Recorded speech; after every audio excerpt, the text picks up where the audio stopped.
The arena. Welcome in, everybody. It's a championship night here in Northern California, Grant Hill. TV's Brent Ferry, Steve Smith. I'm Matt Weiner. Great to have you with us. This was a fun game and a coronation for a team that was the better team throughout the series. Yeah, it was, man. I will say, though, it was a treat to watch so many talented players on both sides. The skill level was just off the charts in this finals, and obviously the difference was Kevin Durant this year. Unbelievable way he was able to fit in, be able to score the basketball.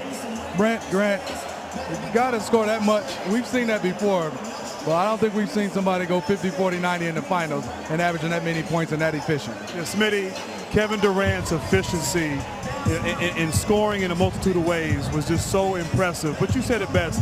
All these guys. Steph Curry was sensational as well, had a better finals performance, his best one, I think, overall over his 3 years. And then LeBron James, Kyrie Irving. I mean, just great players stepping up, but it was all Golden State. So much firepower. As King James said, they're a juggernaut, and they showed it here in this final game. But beating this Cavs team in 5, very, very impressive. Golden State Warriors. I think if 2.5 hours ago we had talked about J.R. Smith coming into this game making 7 3-pointers, we would have all thought we were making another flight back to Cleveland and getting ready for a Game 6. The fact that 7 threes isn't enough against the Golden State Warriors, only 7 points off the bench for the Cavs. Just a relentless offensive team, Matt, that just kept coming at the Cavs, eventually exhausting them, wearing them down, and making some retribution from last year to come back and win their second title in 3 seasons under Steve Kerr as the head coach. Well, there you see the scene inside the Warriors locker room as players start to make their way back there. The champagne will pop. We'll get plenty of interviews. We'll have players out here on the set here as well as the Warriors get a chance to celebrate for the second time in 3 years, as I mentioned, but for the first time as the Kevin Durant version. And this was a team that had significant turnover in large part because of the salary cap necessities of signing Kevin Durant. Couldn't keep everybody. Roughly half the squad turned over from last year's team here in the finals. So a lot of guys are going through this for the first time. No question, man, and it's pretty remarkable. Obviously, Kevin Durant, including him in the mix with this core, sensational. But some moves bringing in Zaza Pachulia, JaVale McGee, David West, who played big tonight for the Warriors. So being able to still keep that flow, as Steve Kerr says, and that continuity with some new faces was just tremendous. But this team, they're so talented, and if they can keep that core together, I have a feeling they'll be in this position again many times in the future. Stylistically, it's just incredible that the Golden State Warriors have such a selfless basketball team, Matt. And it was such a dichotomy of styles in the finals between the Cavaliers playing in isolation behind the talents of LeBron James and the incredible finishing abilities of Kyrie Irving versus the Golden State Warriors. Ball movement, shot making, player movement, off-ball screening and cutting and passing.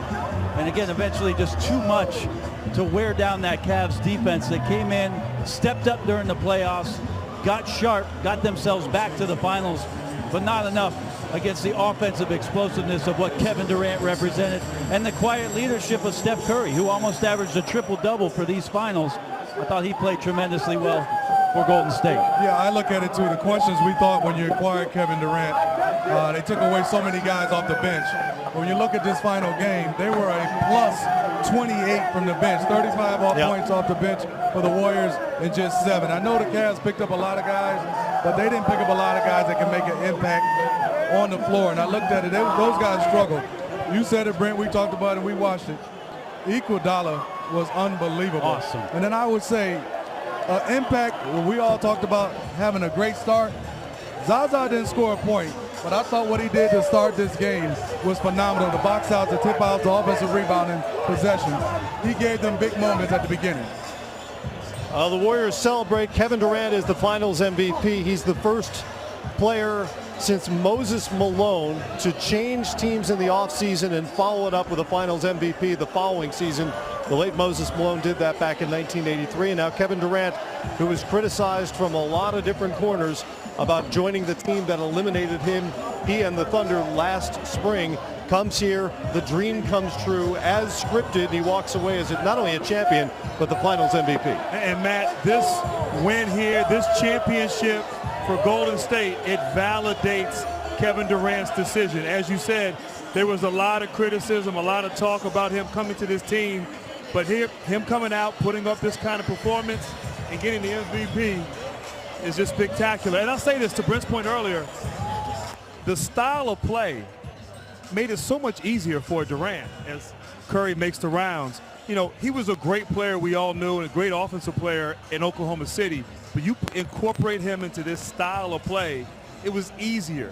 He didn't have to work as hard, didn't have to exert as much effort, and was more efficient, and that was obviously on display, especially here in the finals. Is there something, Smitty, to be said, though, that Kevin Durant came to Golden State and he had a great season, a great regular season, had to come back from a knee injury that had the Golden State Warriors medical staff very skeptical if he could even return, and what kind of form would that be? But Smitty, to come here and do what he did in the finals, to rack up those kind of numbers, I think that's where the validation lies. It's not just joining the team, it's that in the biggest moments on the biggest stage that Kevin Durant was the biggest star of the Golden State Warriors. Well, Brent, I think you and Grant made excellent points. Well, between us, we got a lot of years, a lot of old years, and I think what you said best is the style, but also add to this, and I know you guys would agree, I don't think you have a better character group with unselfishness, because you talk about Clay, Steph, and Draymond, all their accolades individually had to go down numbers-wise, and they welcomed him, and they took a, I wouldn't say a back seat, they just inquired him into what they were doing, and I think he's made himself a better player than what he was as far as defensively and passing the basketball, which is scary for a team like this when you have all those guys that connected. It was a fascinating mix so many times. In the fourth quarter, we saw the classic Warrior play where Draymond Green winds up with the ball at the elbow, finds a cutter for a layup, but there were moments throughout the series where they just gave it to KD and kind of let him do his thing, shoot over smaller defenders like they were pylons, as if they were never there, and it's just a lethal mix. No, it really is, and you know, it's amazing. You have a team that last year set the record for regular season games, very easily could have won a championship last year against Cleveland, and you know, if they had taken care of business. But even in that last game, that Game 7, and then the selflessness to step aside, a guy like Steph Curry, who I don't think gets the credit for being a two-time MVP, and saying, you know what, Kevin Durant, I want you to thrive. I want you to come in and be a part of this. I want you to be at your best, because I know that gives us the best opportunity to win. You don't see that happen a lot, Smitty, where an MVP steps aside for another MVP and makes him feel welcome. Not saying it was all on Steph, but really the ego of being that MVP star type player and allowing Kevin Durant to flourish. So it just speaks to what you said of the character that exists in that locker room.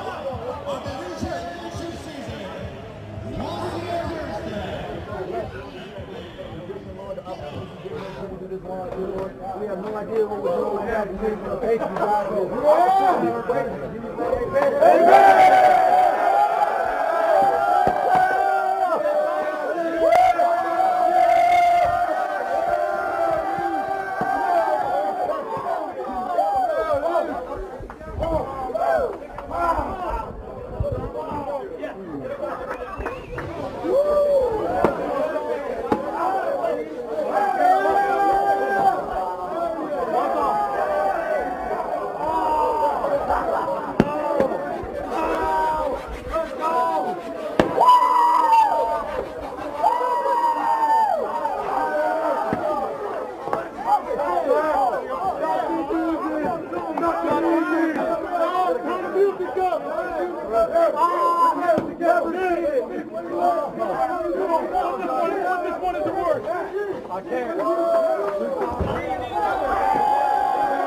scene there in the Warriors locker room. You saw Mike Brown, who came in last summer and became such a big part of this team, pressed into service because of Steve Kerr's health issues. Coached the majority of the way through the postseason after Kerr had to sit down after a couple of games in that Portland series. He's in the middle of that as the Warriors beat his old team that fired him 2 different times, by the way, Cleveland Cavaliers. All the new faces, some of the 2-time champions in there as well. Obviously Steph Curry, Klay Thompson, Draymond Green, and Andre Iguodala all winning titles for the 2nd time as a unit. Some first-timers. David West had never appeared in NBA Finals. He's now an NBA champion. Matt Barnes has a ring.